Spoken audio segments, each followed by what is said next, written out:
ওই আমার রান্নাঘরের পক্ষ থেকে শুভেচ্ছা জানাচ্ছি। আজকে আমি তালের তৈরি একটা নাস্তার রেসিপি তৈরি করতে যাচ্ছি। আর এই তাল আমি প্রথমে তো চিপে রেখে দিয়েছি, চিপে তারপরে না চিনি, তারপর তেজপাতা, একটা ছোট এলাচ আর একটা গরম মশলা দিয়ে আমি এটা অনেক সময় ধরে রান্না করে নিয়েছি। আমি 2 হাতা সেই রান্না গরম গরম তাল দিয়ে দিচ্ছি।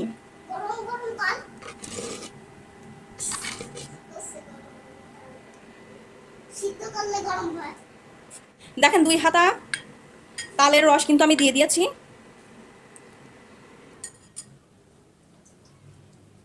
এর মধ্যে এখন আমি প্রথমে লবণ দিয়ে দেব। চিনি যেহেতু এখানে দিয়ে দিয়েছি তাই এখন লবণ দেব। লবণ দিয়ে দিচ্ছি। আর চিনি গলতে কিন্তু অনেক সময় লাগে, সেজন্য চুলার উপর রসের মধ্যে দিয়ে আমি ভালো করে একদম রান্না করে নিয়েছি, তখনই চিনিটা ভালোভাবে গলে গেছে। এবার লবণটাও মিক্স করা হয়ে গেছে, এর মধ্যে আমরা আটা দিয়ে দেব।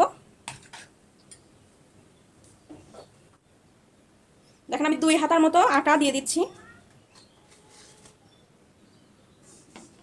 এর মধ্যে এখন পানি দিয়ে দেব। একটা ব্যাটার আমি তৈরি করে নেব। বেশি পাতলাও হবে না আবার বেশি ঘনও হবে না, দেখিয়ে দেবো কেমন হবে।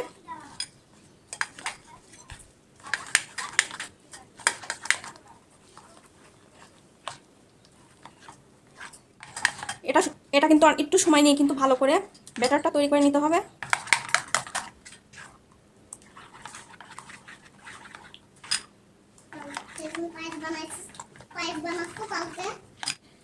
দেখেন পাতলা একটা ব্যাটার কিন্তু আমাদের তৈরি হয়ে গেছে। এবার আমরা নাস্তাটা তৈরি করে নেব।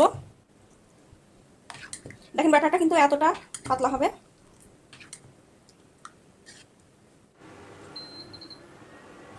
দেখেন তেল দিয়ে আমি ব্রাশ করে নিয়েছি। এর মধ্যে এখন নাস্তার ব্যাটারটা দিয়ে দেব।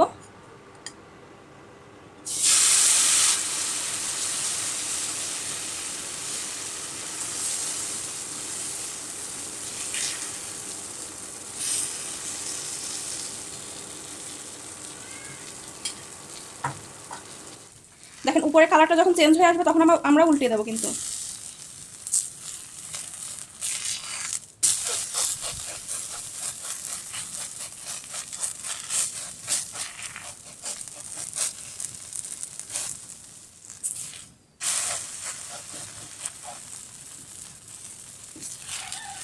হয়ে গেছে, নামিয়ে ফেলবো।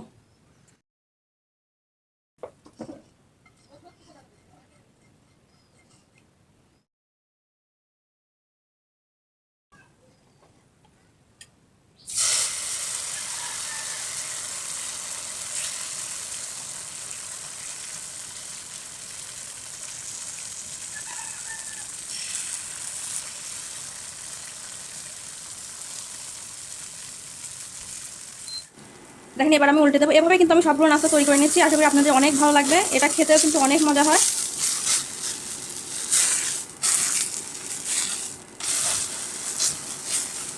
যারা আমার এই চ্যানেলে আজকে নতুন বন্ধুরা আছেন অবশ্যই আমার এই চ্যানেলটিকে সাবস্ক্রাইব করে দিবেন আর রান্নার ভিডিওগুলো বেশি বেশি করে শেয়ার করে দিবেন।